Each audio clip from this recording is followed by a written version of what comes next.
ازيكم؟ يا رب تكونوا كلكم بخير وصحة وسعادة. فيديو النهاردة ان شاء الله هيكون ريفيو عن كريم التفتيح من بوندز، اسمه بوندز فلوليس وايت.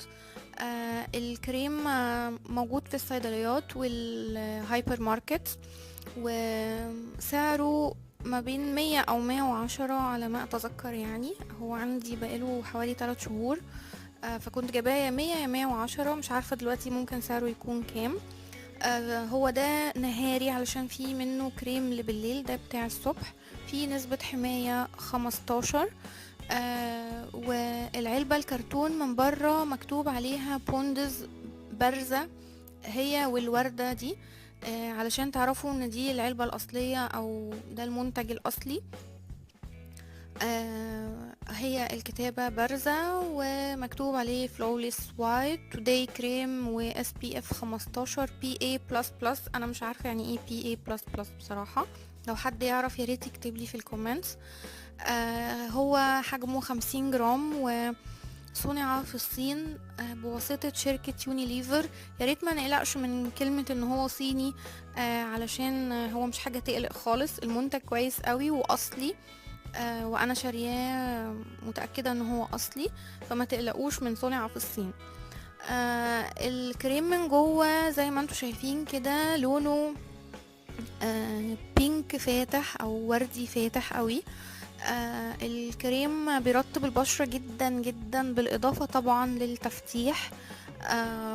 وعايزة اقول ان التفتيح يكون، اللي انا اقصده التفتيح الاسمرار الناتج من الشمس، مش لو حد بشرته اصلا غامقه او يعني درجه اللون اسمر مش هتفتح تبيض. يعني انا بتكلم على التفتيح الاسمرار الناتج من الشمس. الكريم خفيف بيمتص بسرعة جدا، فيه مضادات أكسدة بيحمي طبعا من أشعة الشمس الضارة. وينفع تستخدميه بالليل لو مش عندك كريم لبالليل، يعني ممكن تستخدميه لبالليل، هيفتح برضو هيرطب لك وشك كويس. ينفع يستخدم من سن 20 أو 25 سنة. هنا أنا بوريكو شكل الكريم على البشرة. أنا باخد منه كمية، أنا هنا غسلة وشي وهبتدي أحط الكريم. غسلت وشي وبوزعه على الكريم، وما تنسيش الرقبة. وانا بحط على كف ايدي لان كف ايدي برضو اليومين دول اسمر جامد جدا نتيجة الشمس والسواقة وكده، ففي فرق لون جامد بين ايدي ووشي وباقي ايدي طبعا. بصوا زي ما انتوا شايفين هتلاقوا بينور الوش كده على طول. هو بيتوزع بسهولة قوي وخفيف، وزي ما قلت البشرة بتمتصه بكل سهولة.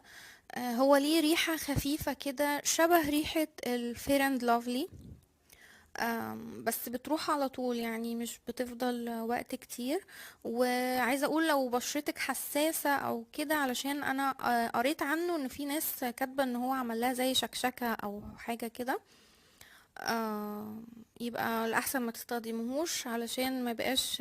انا قلت لكم ان هو كويس، هو كويس معايا وما شفتش منه اي ضرر. الكريم ممتاز. وهو ده كان الريفيو بتاع الكريم ده. انا شايفة ان هو كويس قوي، بيرطب بيفتح، وكمان سعره مناسب. اتمنى الفيديو يكون عجبكم وتكونوا استفدتوا منه. وانا بنصحكم جدا بالكريم ده، وفعلا نتايجه ظهرت معايا بعد اسبوع تقريبا من استخدامه. بس انا عشان ما كنتش بخرج كتير برضو الصبح، فاعتقد لو حد بينزل بشكل يومي في الشمس ممكن يجيب نتيجة بعد اسبوعين ولا حاجة. بس هو فعلا ممتاز ممتاز، وانا عجبني جدا، وعشان كده عملت عنه الريفيو ده. اتمنى الفيديو يكون عجبكم وتكونوا استفدتوا منه، وان شاء الله اشوفكم على خير في فيديوهات جاية قريب. مع السلامة.